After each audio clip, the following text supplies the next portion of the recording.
Welcome back to the second part. This is a series where I am upgrading the rear and the front differential on my 2011 Ram 1500 from a 355 open to 392's anti-spin or LSD, whatever you want to call it. In last video, we went ahead and grabbed new differentials. In this video, we will be servicing both of those differentials and taking apart all the front end components. I've already removed both tires and I will be starting to remove the upper control arm. I'm probably going to leave the upper control arm, but I'm going to be removing the strut, the hub, the knuckle. I might just leave it hanging, or I might just remove the lower control arm completely because I will be needing the alignment regardless. The funny part is I literally did my front end lift kit 2.5 weeks ago, so that's out of the way now. I'm gonna be taking apart the whole thing because I just came across this great deal where I couldn't pass it. So I'm like, you know what? I'm gonna bite the bullet. So I will be taking the whole thing apart, and that way everything's out of the way and then I can freely work on it. I will be removing the calipers completely because I am also replacing the rear brake hoses. And also this truck needs new master cylinder, so that way at least I will be removing everything out of the way and it all be refreshed. It doesn't cost me much, but at this point, since I already have everything out, I might as well do it. So we'll be removing the calipers. I'm probably going to clean these. I'm not going to paint them. I don't know. So we'll go from there. Let's get on to servicing all my differentials. And let me show you guys the parts I got. So first I'm going to work on removing the diff cover. And I'm going to let it start draining. And in the meantime, I'll take everything else apart. So the drain plug's right here. Ram uses a couple different types of housing. Some have a fill plug up in the front there. Some has fill plug on the lid itself.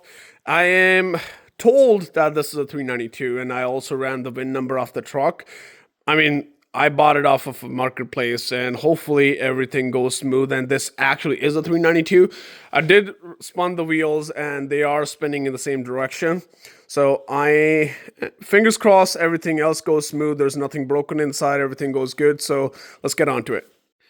So I forgot to grab the container to drain the oil. So I'm just gonna make one because I'm working in somebody else's shop. Everything else is at my house. So we're just gonna cut this, because this is only like 3 quarts or something, so it shouldn't be more than that. And this is a 5-quart container, so we should be able to fill it and then drain it into a bucket or something. For now, I'm just gonna cut it here and then start draining, so that way everything is contained, and then we're gonna start prying it off. And just like that, we got ourselves a drain pan. I'm just gonna loosen that drain plug here. Hopefully aim it like this, so that way nothing goes off, and once the drip goes slower, we're gonna like this, tilt it down a bit so that way everything comes off. The fun time will be when I'm gonna remove the lid, because that's when it's gonna drip, so I'll probably put something, cardboard or something underneath, so that way nothing goes on the concrete. So let's get on it. So this is hex 14. It shouldn't be tight too much, so I'm gonna hit on it because it's nothing secure, so I'm gonna put the camera down. So let's go. Okay, don't move on me, please. Don't want to fall.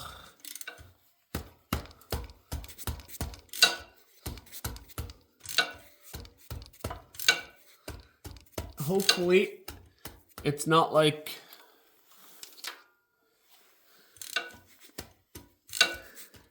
I don't know what kind of fluid is going to come out of here.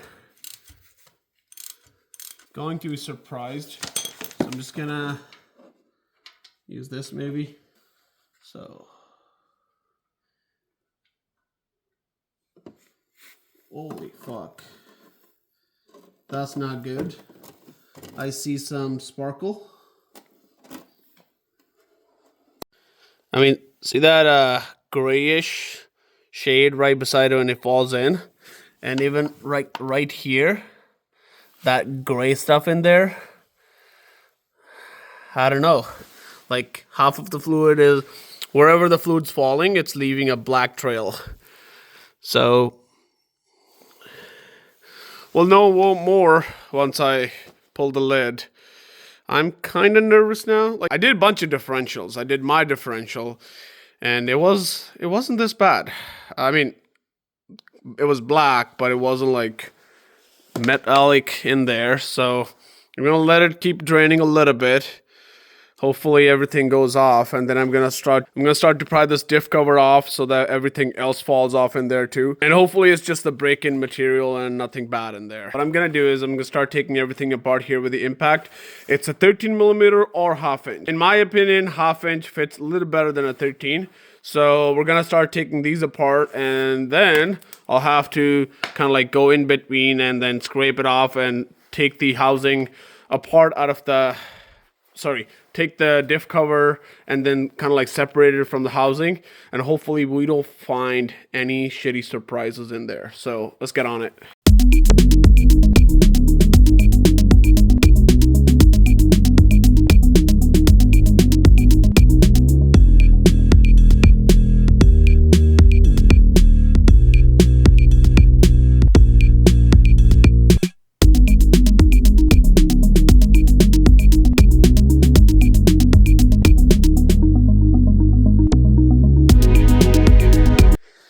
Alright, so we got the diff cover off. It's pretty black in there. The cover's like,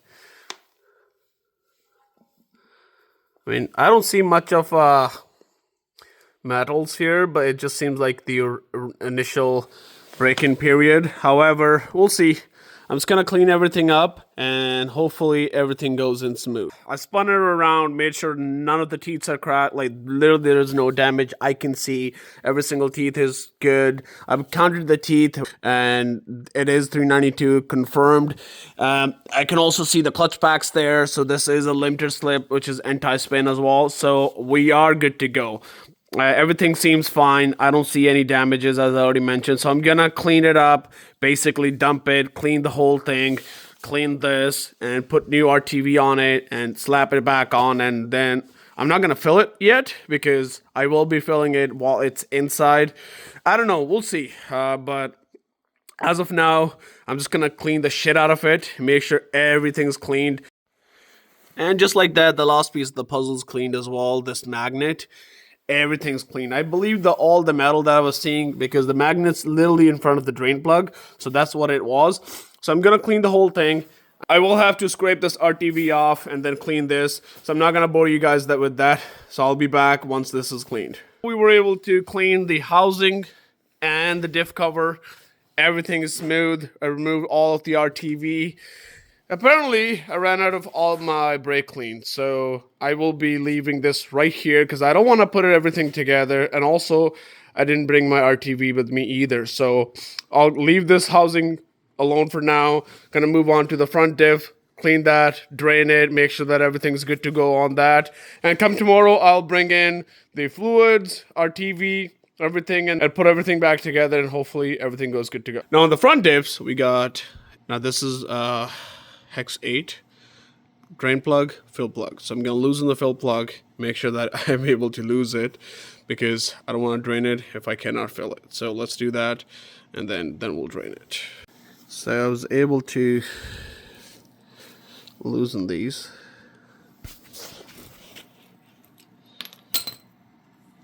It's kind of sure we got this, so I don't drop it. Fuck. I kind of knew it. Okay. Well, it was kind of hard to film. However, this was the setup. I kind of let it drain itself, so I'm going to let it drip for a while, and hopefully everything comes out of it.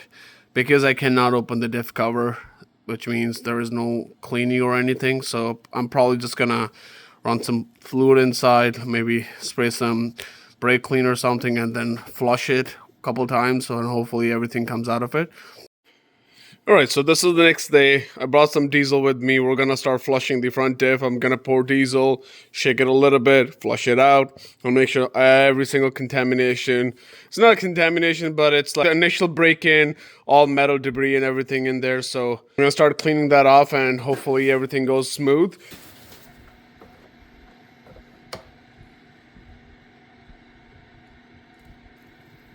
I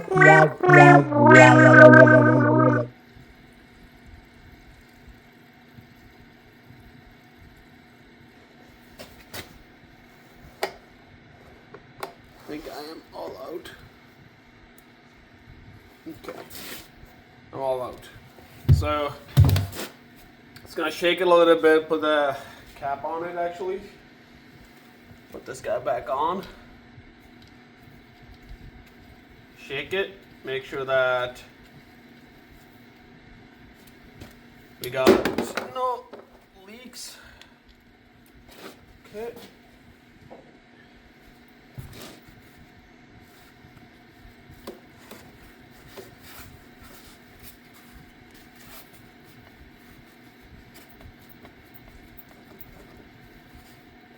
This will also verify if we have a seal leak or something.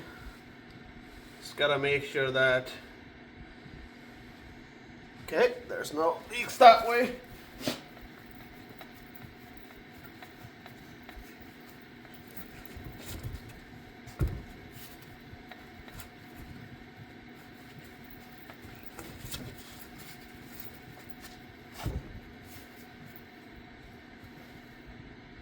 Okay, kind of satisfied with it. Okay, now it's time to drain it.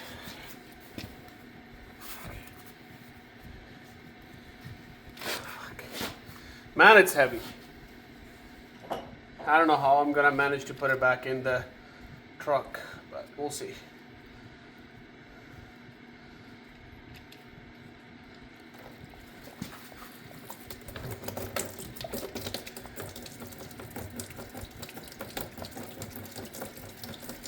Well, that seems like a clean diesel fluid. So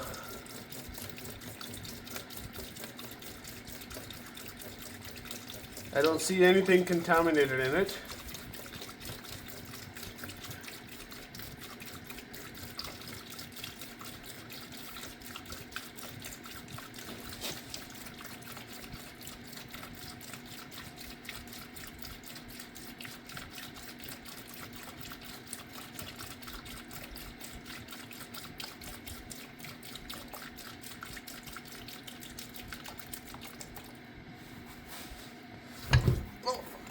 Fell. Fuck.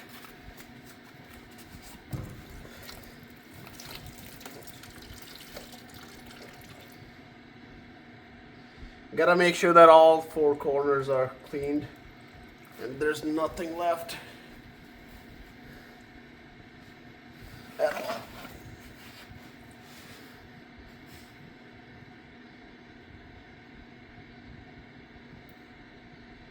Just diesel.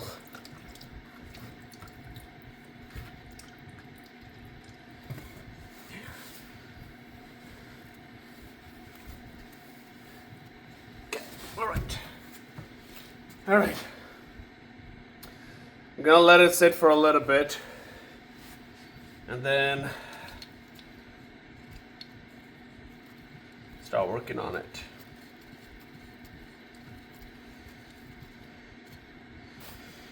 Okay, that's about it. I believe so. And for the rear diff, there's nothing really left to do.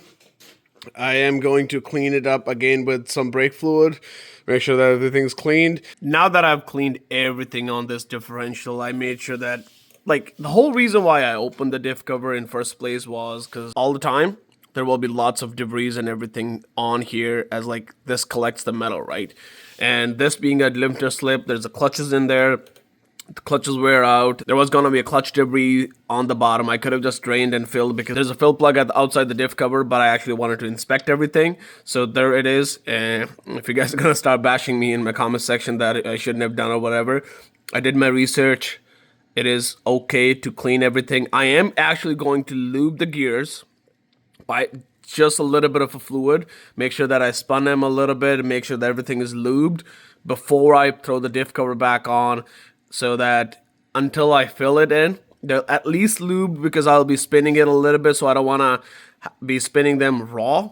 Even though it'll be like a little bit of spin, it's not going to matter, but I'm still going to lube them with 75 W140. I already have it on me, so I'm just going to like throw a quick lube, spin it, make sure that it's all through this ring gear, through those, and once I'm done with that, that's when I'll throw the RTV, put the diff cover back on, and make sure that everything is good to go. So I took both the calipers off on either end, and now what I'm gonna do is, there's like this retaining clip on either end that needs to come off, so that way the rotors can come off, and then we'll remove the brake lines.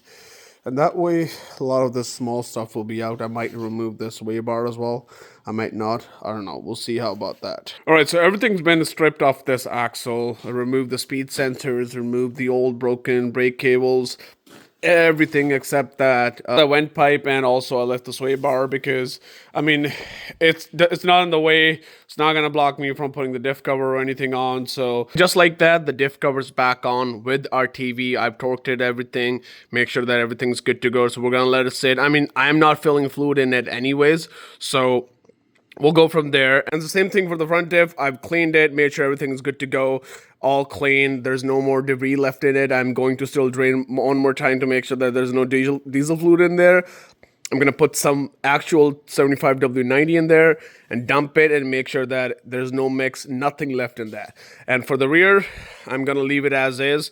I'm going to start with the front differential, because that is what's going to take most amount of the work in my truck, as this is out of a 2022, has different mounting points, as I mentioned in my last video. If I could not fit this differential with all the new brackets and everything and make everything work, there's no point of me throwing this 392s in the rear first, because I would have to source a 392 for the front with the same mounting brackets as my 2011 year, because they have to be in the sync. So, but in order to find if I can make it work or not, you guys would have to subscribe my channel, and I will see you guys in the next video where I will be taking it apart, everything in the front end. Then we'll head under the truck, start removing all the bolts that are holding the differential. And when I said the different mounting point, I mean by this exact location. So this bracket right here, which mounts right here and then goes up top there. There's 4 bolts. I don't know if you guys can see it, but there's like 4 bolts, and it also attaches to this engine mount. It's one piece on this ear, and it's flat here. But on the new ears, that bracket is a 2-piece, and it also, mind the mess, see this right here? This, instead of it being flat, it goes in. So this is going to be a challenge for me. Plus, on top of that, taking everything apart, which this is a 2011. All those bolts have not been touched ever since. So that's like, what, 15 years almost now? So it's gonna take a lot of lubricant for me. So I'm gonna start spraying the penetrating spray on all of these, leave them for overnight, and I'll come back tomorrow and start working on these. And hopefully they come off easily. So I'll see you guys in the next video. Please hit the bell notification and subscribe to my channel. And also, a lot of this sneak peek will be on TikTok and Instagram as well. So they're all under the same name. So you guys might want to go there.